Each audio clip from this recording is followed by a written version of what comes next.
Hi there, how are you all? This is me Kanika and let's get started with our next topic which is frames. Frames को start करने से पहले let me tell you that जो हम concept use करेंगे हमारे previous videos में से उन सारे रिलेटेड वीडियोस का लिंक्स आपको डिस्क्रिप्शन में मिल जाएगा. And one more thing, frames को स्टार्ट करने से पहले दिस वन मोर थिंग कि नॉलेज इंजीनियरिंग वाली जो हमने वीडियो कवर करी थी अपनी, उसमें हमने कुछ स्टेजेस पढ़े थे, स्टेजेस ऑफ नॉलेज इंजीनियरिंग. वो स्टेजेस कौन से थे? Knowledge acquisition, knowledge representation and knowledge validation. इसमें नॉलेज रिप्रेजेंटेशन वाली जो हमारी वीडियो थी उसमें हमने कुछ बेसिक टेक्निक्स पढ़ी थी, टेक्निक्स टू रिप्रेजेंट नॉलेज. और उन टेक्निक्स में एक जो टेक्निक थी वो है फ्रेम्स. तो आज हम फ्रेम्स पढ़ेंगे. Frame is one of the basic technique of knowledge representation. Knowledge representation क्या है? एक स्टेज है नॉलेज इंजीनियरिंग का. तो आई होप आपको समझ आ रहा होगा कि कैसे ये सब चीजें लिंक्ड है जो हम अभी तक पढ़ चुके हैं. अब हम स्टार्ट करते हैं विद फ्रेम्स. तो frame is use for knowledge representation. जो अभी हमने सारा स्ट्रक्चर देखा था कि कैसे कॉन्सेप्ट लिंक्ड है आपस में, तो उसमें हमने देखा था कि नॉलेज रिप्रेजेंटेशन की टेक्निक है फ्रेम. तो it is use for knowledge representation. इसको हम क्या बोलते हैं? It is also known as slot filter knowledge. Slot filter knowledge क्यों बोलते हैं आपको भी पता चल जाएगा. स्लॉट फिल्टर नॉलेज इसलिए बोलते हैं because it contains slots for various objects. जो भी हम यहाँ पे ऑब्जेक्ट्स रिप्रेजेंट करेंगे, फॉर एग्जाम्पल हम फ्रेम कैसे बनाते हैं. हमने एक फ्रेम बनाया, this is suppose frame name. यहाँ पे हम फ्रेम नेम दे देंगे. इसमें क्या होगा? इसमें वेरियस स्लॉट्स होंगे. Suppose slot 1, slot 2, slot 3. ये क्या रिप्रेजेंट करेंगे अभी मैं आपको बता देती हूँ.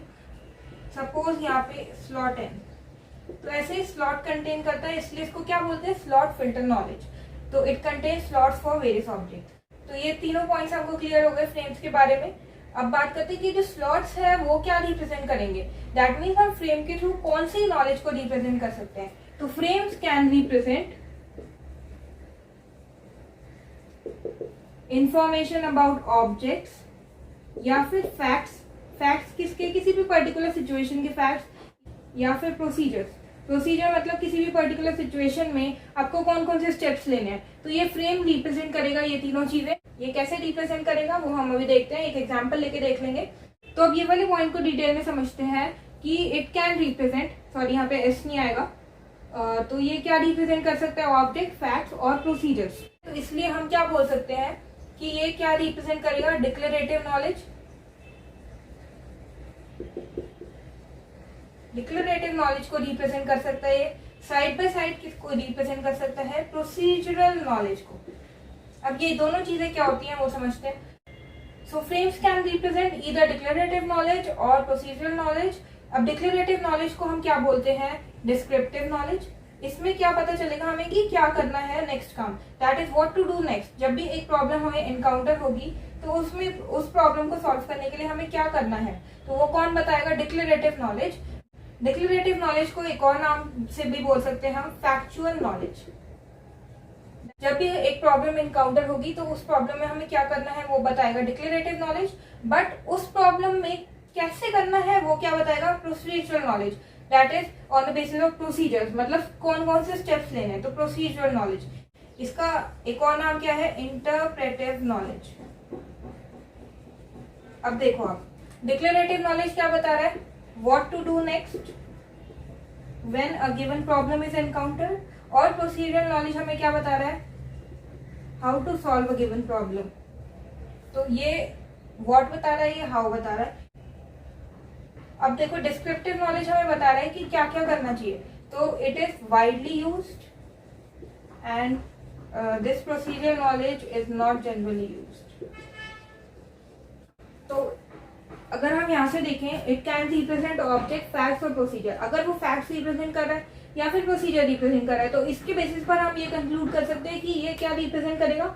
या तो डिक्लेरेटिव नॉलेज रिप्रेजेंट करेगा या फिर प्रोसीजरल नॉलेज रिप्रेजेंट करेगा. तो डिक्लेरेटिव नॉलेज अगर रिप्रेजेंट करेगा तो वो क्या बताएगा कि उसको क्या करना है. बट प्रोसीजरल नॉलेज क्या बताएगा कि वो कैसे करना है. ऑलराइट, सो ये क्या है? Not that generally used but this is widely used. एक पॉइंट और समझ लेते हैं फ्रेम के बारे में. सपोज हमने एक फ्रेम बनाया, उसमें हमने फ्रेम नेम दे दिया, कोई भी नेम दे सकते हो आप फ्रेम के लिए.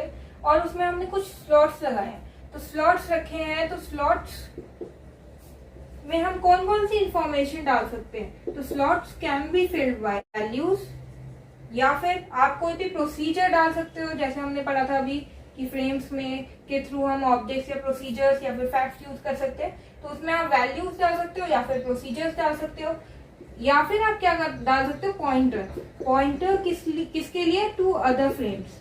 जैसे हमने सपोज एक फ्रेम बनाया, इस स्लॉट में हम डालना चाहते हैं पॉइंटर, तो हम क्या करेंगे?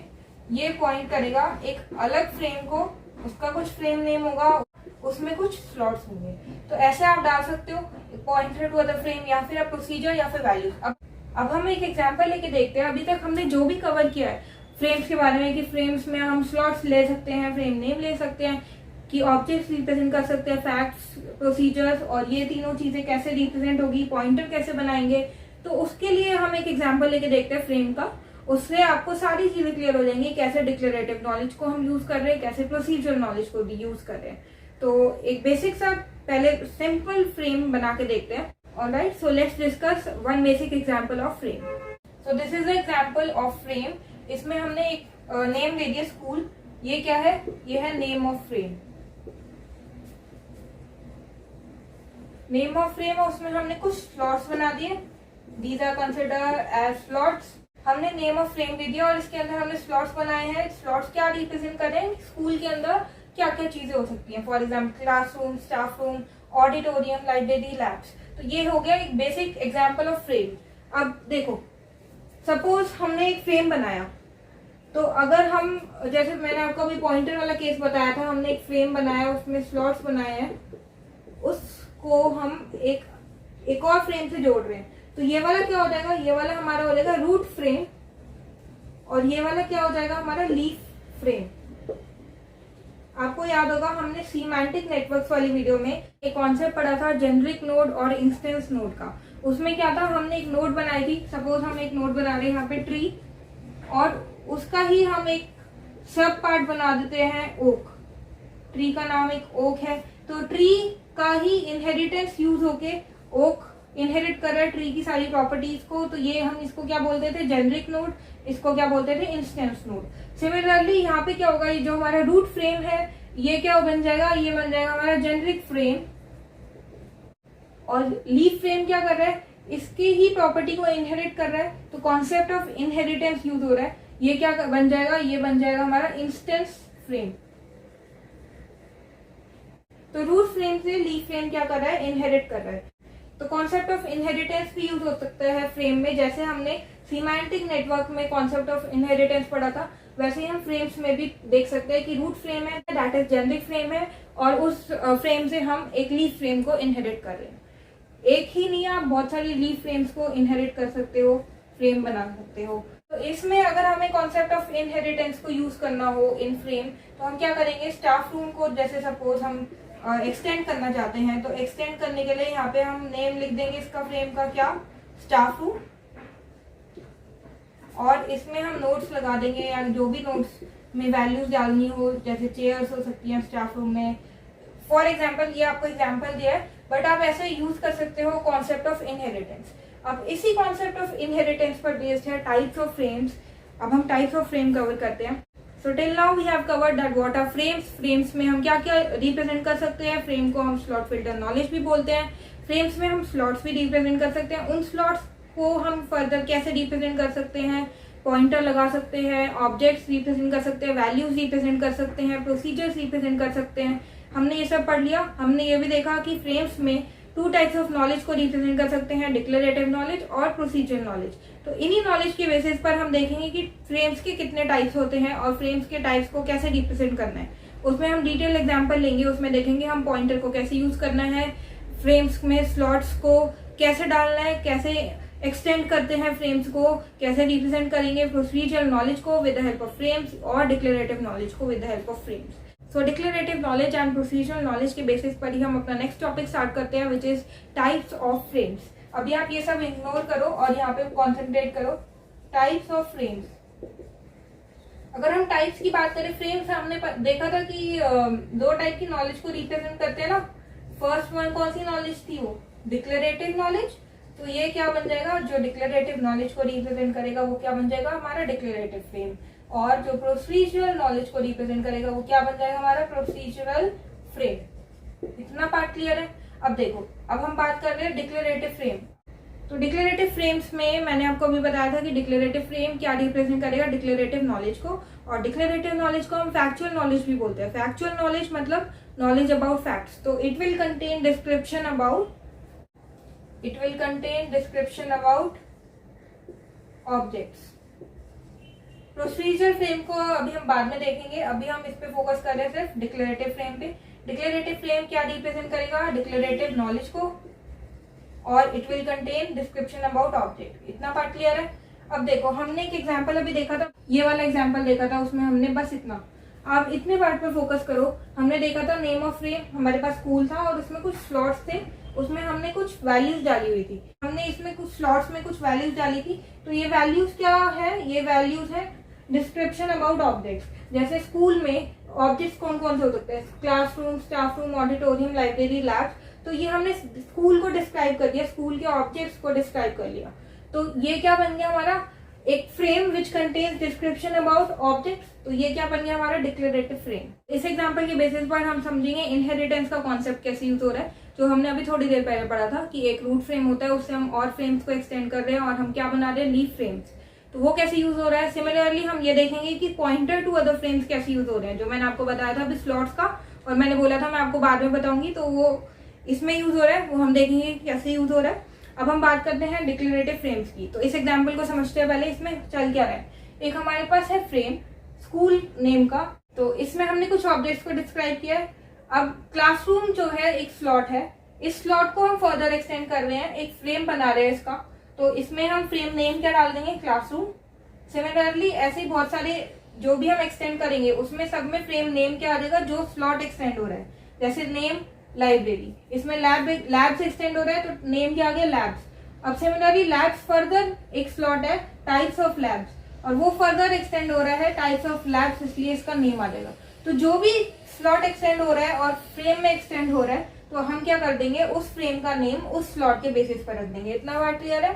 अब देखो, हमारे पास क्लासरूम है। अब क्लासरूम में ये डिस्क्राइब कर रहे हैं कि इसमें क्या क्या चीजें हो सकती हैं। इसमें नंबर ऑफ सेक्शंस हो सकते हैं, इसकी प्रॉपर्टीज को डिस्क्राइब कर रहा है, और नंबर ऑफ बेंचेस हो सकती हैं। Similarly in case of library number of books, shelfs हो सकती हैं, और टाइप्स ऑफ बुक्स हो सकती हैं। अब फर्दर हमने इसको और एक्सटेंड कर लिया कि टाइप्स ऑफ बुक्स कौन कौन सी हो सकती है, कॉमिक्स हो सकती है, फैंटेसी, एक्शन या फिर हॉरर। सिमिलरली लैब्स को एक्सटेंड कर लिया हमने, लैब्स में टाइप्स ऑफ लैब्स हो सकते हैं या फिर कौन से इंस्ट्रूमेंट प्रेजेंट है वो हो सकते हैं। अब टाइप्स ऑफ लैब को ही हमने फर्दर एक्सटेंड कर लिया, टाइप्स ऑफ लैब कौन कौन से हो सकते हैं, physics, chemistry, bio, computer, maths. तो ये हमारा पूरा एग्जाम्पल हो गया। ये क्या है, this is example of declarative frame. तो अब इस केस में हम देखते हैं कि पॉइंटर टू अदर फ्रेम्स कैसे यूज हो रहा है। तो देखो, हमने स्लॉट्स में हमने पढ़ा था कि slots can be filled by pointer to other frames, इसलिए एक स्लॉट क्या है, वो फ्रेम का पॉइंटर है। हम ऐसे नहीं कर सकते कि हम एक फ्रेम बना दें, एक फ्रेम बना दिया, उसमें एक स्लॉट है, वो एक फर्दर एक स्लॉट को ही दूसरे फ्रेम में एक स्लॉट को ही एक्सटेंड कर रहा है, ऐसे नहीं कर सकते। हम क्या करेंगे, एक फ्रेम है, उसमें एक स्लॉट है, वो स्लॉट एक और फ्रेम को पॉइंट करेगा, तो it is a pointer to other frame, not a slot. तो ये इसलिए मैंने आपको बताया था कि slot can be filled by pointer to other frames, जैसे आप इस डायग्राम में देख सकते हो। इसलिए हमने जो भी स्लॉट जिस भी फ्रेम को पॉइंट कर रहा है, उस फ्रेम का नाम हमने उस स्लॉट के बेसिस पर रखा है। You can see that from this example. अब हम बात करते हैं इनहेरिटेंस का कॉन्सेप्ट कैसे यूज हो रहा है, जो हमने अभी पढ़ा था। देखो, एक फ्रेम है, उसको हम क्या बोलेंगे, रूट फ्रेम, क्योंकि वो बाकी सारे फ्रेम्स उससे एक्सटेंड हो रहे हैं। तो ये क्या हो गया, हमारा रूट फ्रेम हो गया। स्कूल क्या हो गया हमारा, ये वाला तो बन गया अपना रूट फ्रेम। अब बाकी सारे फ्रेम्स जो आप देख रहे हो, जो भी एक्सटेंडेड फ्रेम्स है, ये क्या बन गए हमारे, लीफ फ्रेम। ये भी लीफ फ्रेम हो गया, this one is also leaf frame. अब आप इस वाले केस पे फोकस करो। इस रूट फ्रेम से हमने एक स्लॉट था लाइब्रेरी नाम का, लाइब्रेरी से हमने एक फ्रेम को एक्सटेंड किया, तो हमारा ये क्या बन गया, ये वाला तो रूट फ्रेम बन गया, क्योंकि हम इससे एक्सटेंड कर रहे हैं, और जिसको एक्सटेंड कर रहे हैं वो क्या बन गया, हमारा लीफ फ्रेम। अब सिमिलरली इस केस में देखो, एक स्लॉट है, इस लीफ फ्रेम में एक स्लॉट है, वो एक्सटेंड कर रहा है फर्दर एक फ्रेम को, तो इस केस के लिए, इसने केस के लिए ये क्या बन जाएगा, ये बन जाएगा रूट फ्रेम और ये बन जाएगा leaf frame, because leaf frame extend हो रहा है अपना रूट फ्रेम से। बट इसका रूट फ्रेम क्या है, इसका रूट फ्रेम है school. So this is how the concept of inheritance is use. Similarly यहाँ पे भी आप देख सकते हो कि ये बन गया रूट फ्रेम, इससे ये एक्सटेंड हो रहा है तो ये बन गया लीफ फ्रेम। सिमिलरली ये रूट फ्रेम भी है और लीफ फ्रेम भी है। लीफ फ्रेम किसका है, लीफ फ्रेम है इस रूट फ्रेम का, और रूट फ्रेम किसका है, इसका, बिकॉज इससे और चीजें एक्सटेंड हो रही है और फ्रेम एक्सटेंड हो रहे हैं, राइट। तो ऐसे कॉन्सेप्ट ऑफ इनहेरिटेंस यूज होगा। I hope declarative frame is clear. Declarative frame में हमने पढ़ लिया पॉइंटेड टू अदर फ्रेम्स, हमने पढ़ लिया कि ये ऑब्जेक्ट्स को कैसे डिस्क्राइब कर रहा है, हमने पढ़ लिया इनहेरिटेंस कॉन्सेप्ट कैसे यूज हो रहा है। अब हमने डिक्लेरेटिव फ्रेम की बात कर ली, अब नेक्स्ट फ्रेम की बात करते हैं which is another type of frame which is procedural frame. So procedural frame is use to represent, जैसे डिक्लेरेटिव फ्रेम में डिक्लेरेटिव नॉलेज रिप्रेजेंट होती थी, ऐसे यहाँ पे क्या होगी कि प्रोसीजरल नॉलेज को रिप्रेजेंट करेगा प्रोसीजरल फ्रेम। प्रोसीजरल नॉलेज मैंने आपको बताया था कि प्रोसीजरल नॉलेज हमें बताता है कि how to solve a particular problem, whereas the other case was of declarative knowledge, उसमें हम देखते थे कि what should be done to solve a particular problem. Procedural में हम देखेंगे कि how to solve a particular problem, how मतलब कैसे करना है हमें, वो हम यहाँ पे देखेंगे। तो यहाँ पे जो हमारे पास स्लॉट्स होंगे वो क्या रिप्रेजेंट करेंगे, वो रिप्रेजेंट करेंगे कि हाउ टू परफॉर्म थिंग्स। वहां पर स्लॉट्स क्या रिप्रेजेंट कर रहे थे, डिस्क्रिप्शन अबाउट ऑब्जेक्ट्स, बिकॉज वो क्या था declarative frame, descriptive frame. But यहाँ पे क्या है प्रोसीजरल फ्रेम है, तो स्लॉट क्या रिप्रेजेंट करेंगे, slots attach will represent how to perform things. Procedural frame को हम एक्शन फ्रेम भी बोलते हैं, या फिर हम इसको बोलते हैं एक्शन प्रोसीजर फ्रेम। इतना बात क्लियर है प्रोसीजरल फ्रेम के बारे में। अब हम बात करते हैं कि जो स्लॉट्स होंगे वो क्या क्या कंटेन कर सकते हैं, वो कौन कौन से टाइप के हो सकते हैं। देखो फर्स्ट वन क्या हो सकता है हमारा एक्शन स्लॉट। एक्शन स्लॉट बताएगा कि कौन उस एक्शन को परफॉर्म कर रहा है, उस पर्टिकुलर एक्टिविटी को कौन परफॉर्म कर रहा है। तो एक्शन स्लॉट में हम क्या इन्फॉर्मेशन डाल सकते हैं, action slot can contain information about who is performing the activity. Action slot के बाद आता है object slot. Object slot can contain information about the object which is being operated on.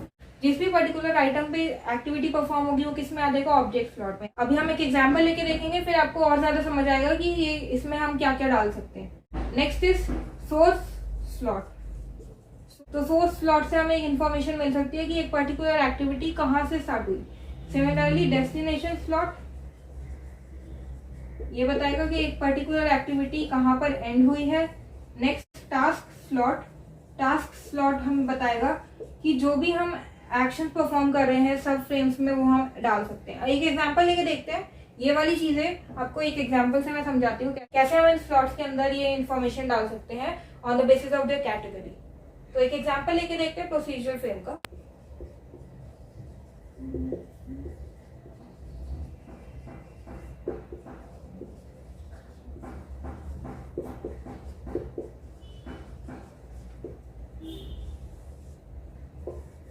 ये तो हो गया हमारा name of frame, saving a new file in computer.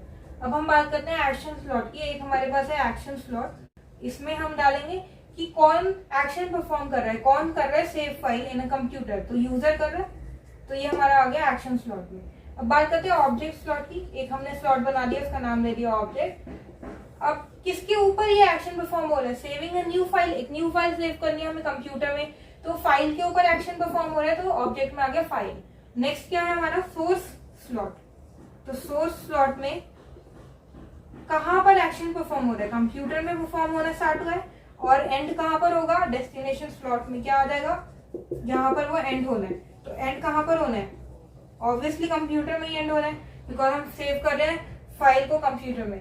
अब बात करते हैं टास्क स्लॉट की। तो टास्क स्लॉट में मैंने आपको बताया था कि जो भी हम एक्शन परफॉर्म कर रहे हैं, प्रोसीजर परफॉर्म करना है, नेसेसरी एक्शन परफॉर्म करने हैं। फॉर एग्जाम्पल इस केस में नेसेसरी एक्शन परफॉर्म होंगे कि फाइल को कैसे सेव करना है, तो वो प्रोसीजर किस में जाएंगे, हमारे टास्क स्लॉट में। क्योंकि ये प्रोसीजरल फ्रेम है तो टास्क स्लॉट में जाएंगे। प्रोसीजर्स हमारे किस में जाएंगे, टास्क स्लॉट में। तो हमने लिख दिया टास्क 1। इसमें क्या आ जाएगा हमारा, creating a new file. Task 2 क्या हो जाएगा हमारा, क्लिकिंग ऑन सेव, सपोज हमने सेव पे क्लिक कर दिया। And task 3 choosing a location, कि हमें फाइल कहाँ पर स्टोर करवानी है।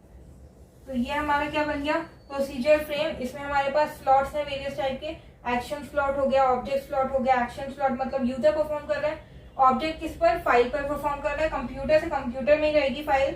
और टास्क 3 टास्क होंगे इस केस में सेविंग अ फाइल में, क्योंकि ये हमारा प्रोसीजरल फ्रेम है इसलिए प्रोसीजर्स हम रिप्रेजेंट कर रहे हैं। Creating a file, clicking on save, choosing a location.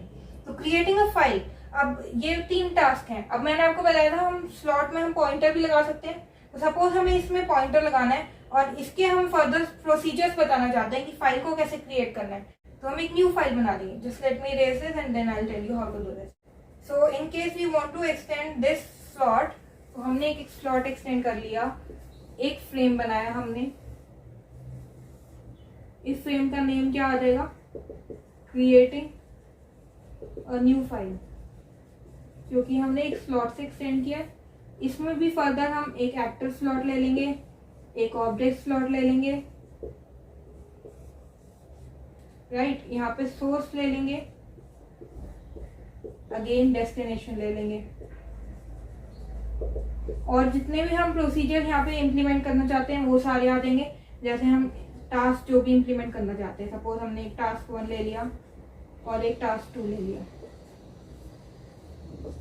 अब देखो इसमें क्या करेंगे हम, क्रिएटिंग अ न्यू फाइल में एक्टर कौन होगा, अगेन यूजर ही होगा। यूजर एक्टर है। ऑब्जेक्ट कौन होगा, इसमें भी ऑब्जेक्ट फाइल होगा, बिकॉज फाइल पर एक एक्शन परफॉर्म हो रहा है। और सोर्स भी यहाँ पे कंप्यूटर ही होगा और डेस्टिनेशन भी कंप्यूटर होगा, राइट। यहाँ पे हम टास्क लिखेंगे कि न्यू फाइल को कैसे क्रिएट कर सकते हैं। तो यहाँ पे टास्क 1 में सपोज मैंने लिख दिया क्रिएट अ ब्लैंक फाइल, और सपोज टास्क 2 में मैंने लिख दिया स्टार्ट राइटिंग। तो ये हमारा एक सब फ्रेम बन गया, ये हमारा रूट फ्रेम बन गया। तो प्रोसीजरल फ्रेम में भी हम इनहेरिटेंस का यूज कर रहे हैं। यहाँ पर इस केस में हमने एक स्लॉट को फर्दर एक्सटेंड कर लिया और उसमें भी हम प्रोसीजर फ्रेम बना रहे हैं, तो हम सारे स्लॉट्स की इंफॉर्मेशन देंगे, सारे टाइप्स ऑफ स्लॉट को हम डिफाइन करेंगे। टास्क स्लॉट आप कितने भी यूज कर सकते हो। So I hope the concept of procedural frame and declarative frame is clear to you. अब दोनों ही केस में, चाहे वो प्रोसीजरल फ्रेम हो या फिर डिक्लेरेटिव फ्रेम हो, हमने इनहेरिटेंस यूज किया है। Inheritance allows us to create a large network of frames. उससे हम बड़ा नेटवर्क बना सकते हैं, which in turn will help us to create a knowledge base. एक नॉलेज बेस बिल्ड हो जाएगा। नॉलेज बेस क्या होता है, मैंने आपको अपनी प्रीवियस वीडियोस में बताया हुआ है आर्टिफिशियल इंटेलिजेंस की। I think in expert system video मैंने आपको बताया था नॉलेज बेस क्या होता है। जैसे डेटाबेस होता है डेटा स्टोर करने के लिए, ऐसे ही नॉलेज बेस होता है विच विल स्टोर नॉलेज। तो ऐसे बहुत बड़ा नॉलेज बेस बन जाएगा हमारे पास, और इससे हमारे पास क्या हेल्प होगी, इससे हमारे पास रीजनिंग प्रोसेस में हेल्प होगी। तो इनहेरिटेंस फ्रेम्स में इसलिए यूजफुल है because it will allows us to create large network of frames and it will allows us to build a knowledge base. अब हम बात करते हैं फ्रेम्स की एडवांटेजेस और डिसएडवांटेजेस की। Alright, so let's first talk about the advantages of frames. Advantages can be that we can add new slots easily. हम नए स्लॉट्स को बहुत इजीली ऐड कर सकते हैं टू रिप्रेजेंट न्यू रिलेशन और new attribute, and it makes the program easier, and it is used by many applications also in AI. Frames are used by many applications in AI, and it is easy to understand and visualize. हम बहुत easily इसको समझ सकते हैं और visualise कर सकते हैं। क्यों कर सकते हैं, बिकॉज ये कॉमन सेंस नॉलेज को रिप्रेजेंट करता है, जो कि बहुत इजीली कोई भी इजीली अंडरस्टैंड कर सकता है और उसको विजुलाइज कर सकता है। Next is it groups related data. जो भी रिलेटेड इंफॉर्मेशन है उसको ये ग्रुप कर देता है, और ये फ्लेक्सिबल भी है। हम इसमें कॉन्सेप्ट ऑफ इनहेरिटेंस भी यूज कर सकते हैं। So these are some advantages of frames. अब हम डिसएडवांटेजेस की बात करते हैं। डिसएडवांटेज इसकी यही हो जाएगी कि जैसे हमने एडवांटेज में देखा था ना कि it is easy to understand because it represents common sense knowledge, तो यही इसकी डिसएडवांटेज बन जाएगी। हम बोल सकते हैं कि it follows more generalized approach.